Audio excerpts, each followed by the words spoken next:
So I've got a few slides and a short amount of time just to talk you through some of the work that I've been doing across different areas really, and I might even get biblical with you. So pin your ears back because we're going to go on a journey together.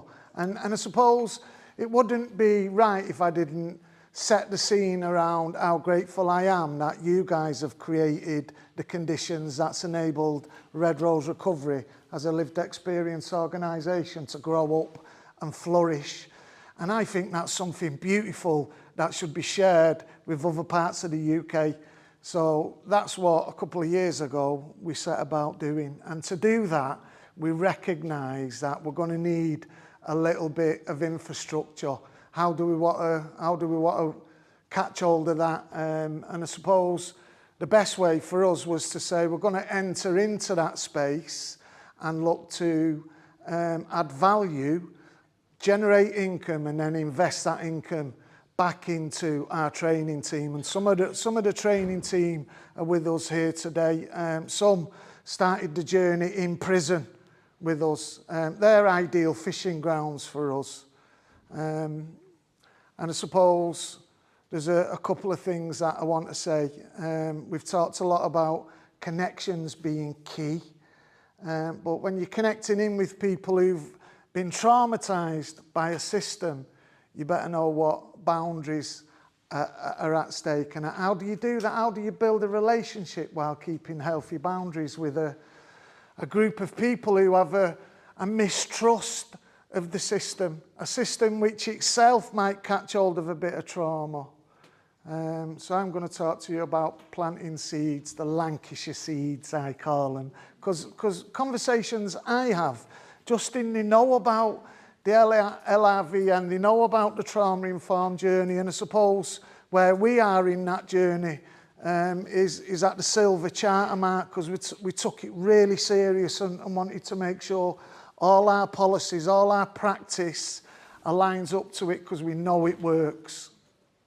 So how do we do that? How do we plan the Lancashire model in a different system that might have different players? Well, it's those principles.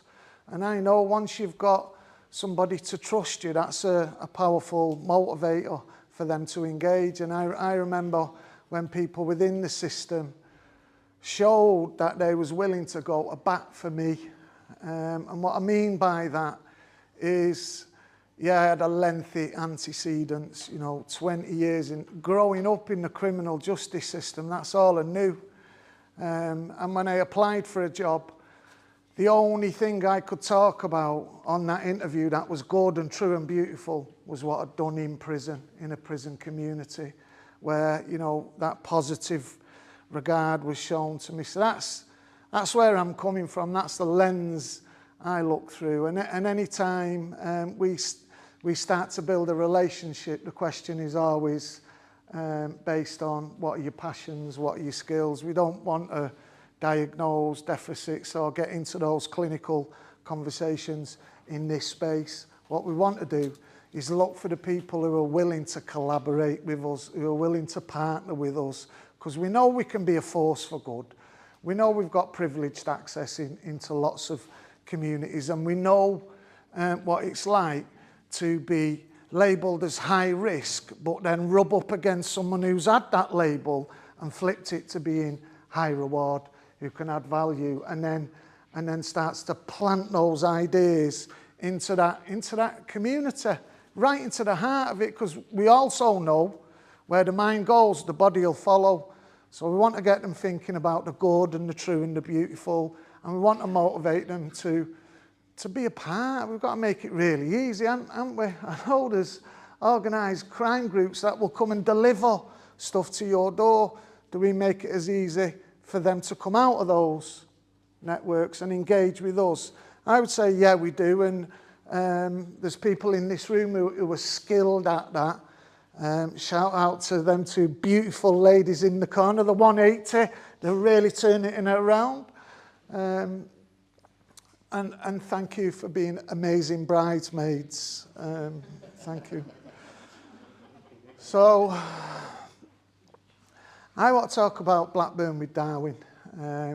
That's a really good example as far as I'm concerned, where we got a seat at the table, we got an opportunity to speak truth to power, but do it in a way that isn't aggressive, isn't angry, isn't bitter, is saying, look, we've got something to give.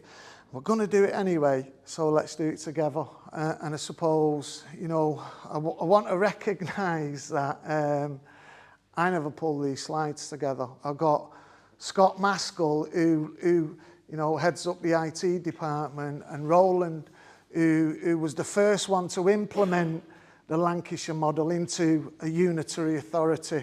It was said it couldn't be done. And we wanted to take that learning, because Indigenous people to their communities, they're really passionate about their own identities, and we didn't want to go and impose our corporate identity onto a new emerging group. We wanted to say, what do you want? What do you want to call? We'll use our infrastructure. Yeah, caught all of that, 5 minutes.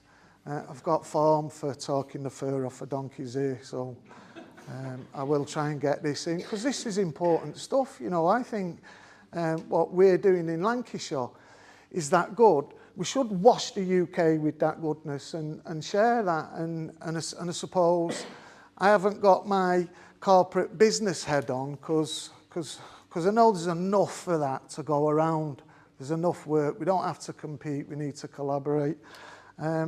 Blackburn with Darwin, they're on the operational delivery groups. They're out in the heart of the community. They're investing in people. And they're celebrating it, they're making it really visible. Roland has tripled the size of his team and the investment that comes into that roots community. We then took it over the county to North Yorkshire, really testing that theory. They won't have the red rose of recovery in the white rose county, but they've embraced us, because we're collaborating with the system designers, and they are crying out for the LRVN, for that trauma-informed approach. So, you know, I'm willing to oblige and share that goodness. I suppose the last one is that you will know them by the fruit that they bear. And how do you... I can say, as an organisation, we're putting our resources where our mouth is. So one of the 4 independent recovery communities that we're helping to grow, providing the infrastructure to enable them to grow as part of a system approach. One of those is not even constituted under our banner, so they're a community interest company, but we're investing in employing them just for a year to make sure the work that they're doing is sustainable, because they're catching hold of some raw dogs who are coming out of the system, and they're engaging with them well. That's what we're doing with our unrestricted reserves. We're investing it into organisations that we don't own or control, they do.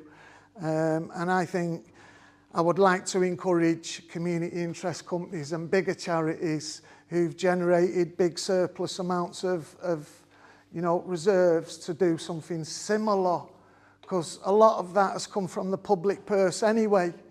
My name's Pete Yarwood. You've been a great audience, and I'm learning today, so thank you very much.